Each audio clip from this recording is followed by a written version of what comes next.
Tonight, or tomorrow morning, you are going to walk into your kitchen and see an ant on the counter.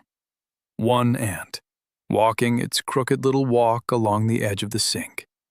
And you are going to reach for the sponge to crush it, the way you always do. And I am asking you not to. Put the sponge down. Let that ant walk. Now I know how that sounds, but hear me out for 1 minute, because I am going to tell you what that ant actually is. And once you know it, you will never waste another summer squashing ants one at a time. That ant is not the problem. That ant is not even 1% of the problem. And killing it, and the next one, and the 50 after that, is the exact reason the ants keep coming back to your kitchen year after year after year. The old folks knew a way to end the whole thing.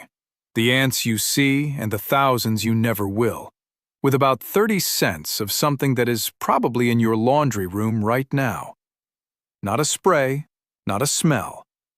Something the ants carry home themselves. But it only works if you first stop killing them. So put the sponge down and come sit with me. One piece of housekeeping and I am done with it.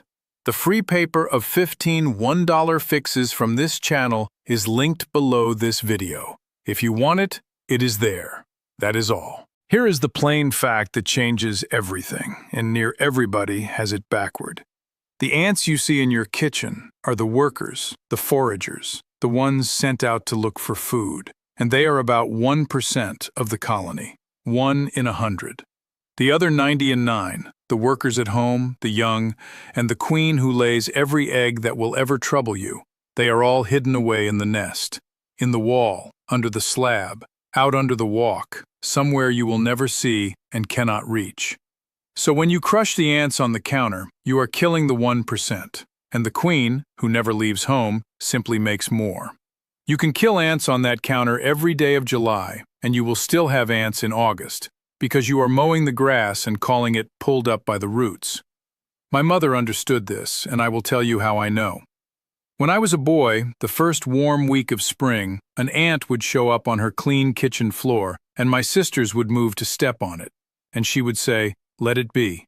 And she would stand there with her arms crossed and watch that one ant work its way along the baseboard, patient as you please. And I asked her once why she watched it instead of killing it, and she said, "That one is a scout. He was sent to find food. Kill him, and they will only send another that I do not see. Watch him, and he will show me the door they are using, and then I can shut the door." That ant on your counter is a scout. It is out looking for food, and when it finds some, it will walk home and leave a scent trail behind it, an invisible line of smell on your counter and your floor. And that trail is a message to the whole colony that says, "Food this way." That is why one ant on Monday is a line of 50 by Thursday, all marching the same exact path like they are on a road. They are on a road of scent, painted by that first scout. So the scout is not your enemy, the scout is your messenger. And the old way is to send a message back. That is the kind of thinking this channel runs on, fixing the cause once instead of fighting the symptom forever. If that suits you, subscribe. A plain old skill every week. Now the 30-cent fix, and I want you to understand why it works before I give you the how, because the why is what keeps folks from ruining it. You cannot reach the nest. But the ants walk to the nest and back all day long, and they share their food mouth to mouth, every worker feeding the others, feeding the young, feeding the queen herself. That is how a colony eats. So the old answer is plain. You do not go to the nest. You hand the workers something to carry there for you. The something is borax, the plain white powder sold as a laundry booster, sitting in the laundry aisle of every grocery for a few dollars a box, and a box will last you 10 years of this. Borax is a slow poison to an ant, and the slowness is not a flaw. The slowness is the entire design. Hear that again, because it is the part everybody gets wrong. The bait must be weak, so the worker lives long enough to walk it home and share it around before it does its work. Here is the mix. 1 cup of warm water, half a cup of sugar, and 1 teaspoon of borax. Stir it until it is clear, no grit left. That is the whole recipe, and I will tell you what the men who study this at the universities found because it agrees with the old practice exactly. The right strength is weak, around 1 part in 100. Folks think if a teaspoon is good, 3 is better, and they dump it in, and the bait either smells wrong to the ants and they will not touch it, or it kills the worker right there on the counter before she gets home. And the queen never gets a drop, and the colony lives on, and the man says borax does not work. Borax works. Impatience does not. Weak and slow reaches the queen. Strong and fast kills 1 ant and fools you. Now, how you set it out, and this is where the safety is, so listen close. Do not pour it, and never set out loose powder. Take a little jar or a plastic tub with a lid. Poke a few holes in the sides near the bottom, big enough for an ant, too small for anything else. Drop in a cotton ball and wet it through with your mix. Lid on. That is a bait station. The same thing sold at the store for $10, and yours cost a bottle cap's worth of borax and a cotton ball. And you set that station right on the road. Right where you saw the ants marching, along the baseboard, by the crack under the sink, next to the window frame.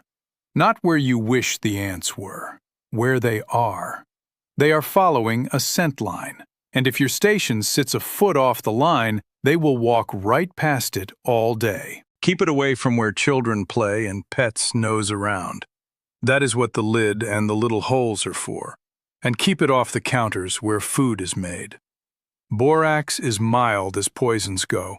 That is why it is the one the old folks trusted indoors, but mild is not nothing. Treat it like what it is. And one more, for the garden side of the house.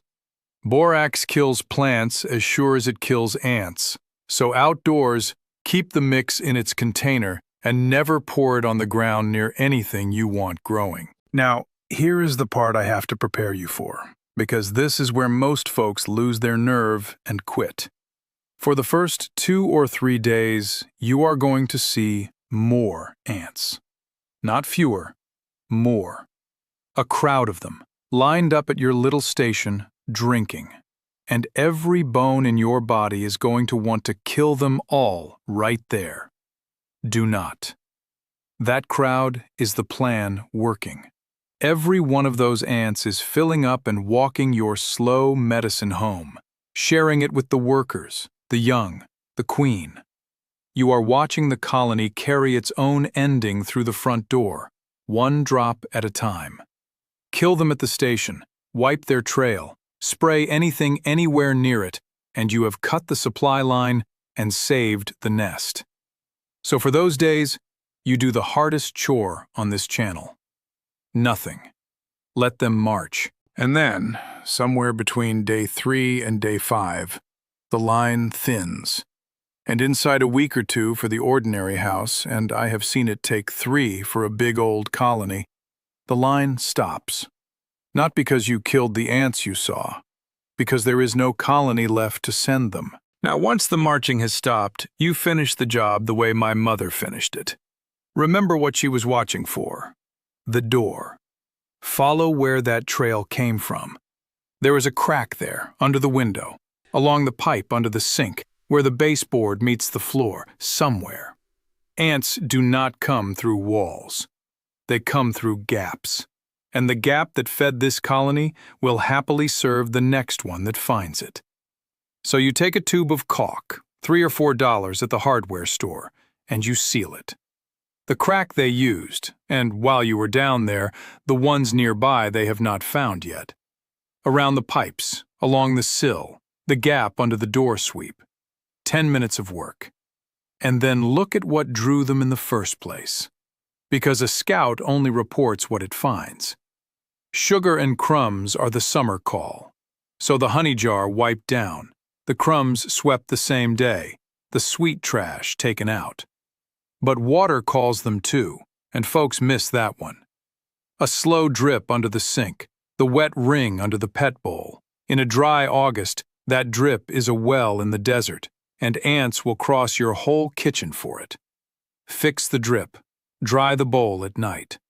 A kitchen with no open food, no standing water, and no open door has nothing for a scout to report. And a scout with nothing to report leaves no trail. And no trail means no line of 50 on Thursday. The last one takes 30 seconds, and it is the finishing touch. That scent road they painted across your kitchen, it does not wash off with a dry rag, and it lingers for days. Any new scout that stumbles onto it reads it like a signpost. So once the colony is done and the door is sealed, you wash the road away. Warm water with a good squirt of dish soap, wipe down the whole path they used, the counter, the baseboard, the sill. Soap cuts the scent clean. Now the map to your kitchen is erased. And then you put your borax box back on the laundry shelf and you stand ready. And here is the habit that makes this the last big ant fight of your life. Next spring, when the first scout of the year shows up on the floor, you do what my mother did. You let it walk. You watch where it goes. And you set a fresh cotton ball station right on its path that same day. One scout, one station that week. The colony falls before it ever builds the road, and you will never again see the line of 50. Because you learned to answer the first messenger instead of murdering it. That is the whole method. 30 cents of borax, a teaspoon of patience, a tube of caulk, and a rag of soapy water. The nest, the door, and the road. Now, before I let you go, I owe you the honest word about the other things you have heard, because I know you have heard them. You have heard cinnamon. You have heard vinegar. You have heard chalk lines and lemon peel and the peppermint oil. Sprinkle this, spray that, draw a line the ants will not cross. And here is the truth of all of them at once. Most of those strong smells do bother an ant.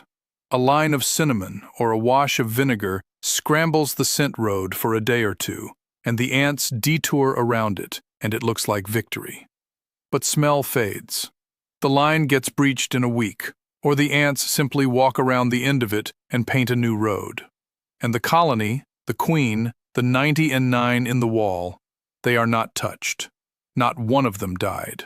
You inconvenienced the traffic. You did not close the business.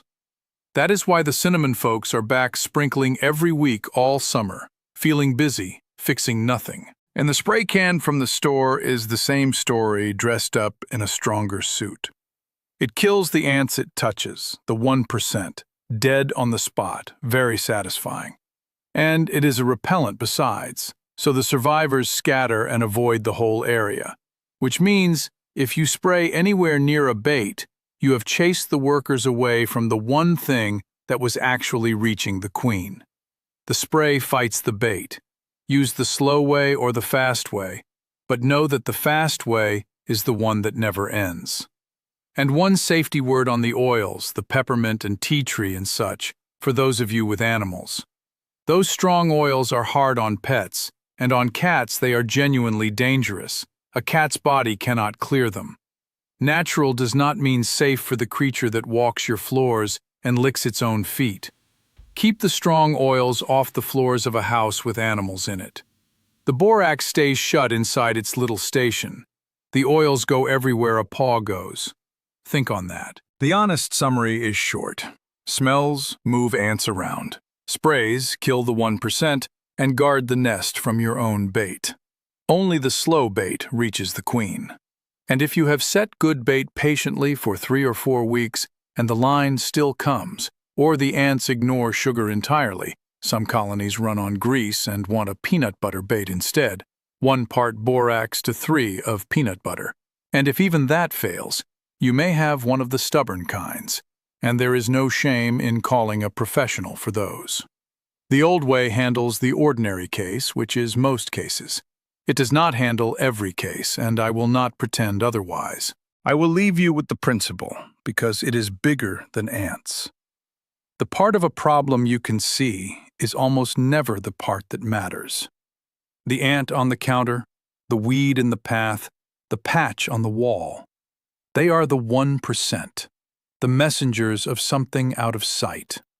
And you can spend your whole life swatting messengers, busy every Saturday, angry every summer, and never once touch the thing that sends them. Or you can do what the old folks did. Sit still a minute. Watch where the messenger goes, and answer the sender. Tell me in the comments where your line of ants comes in.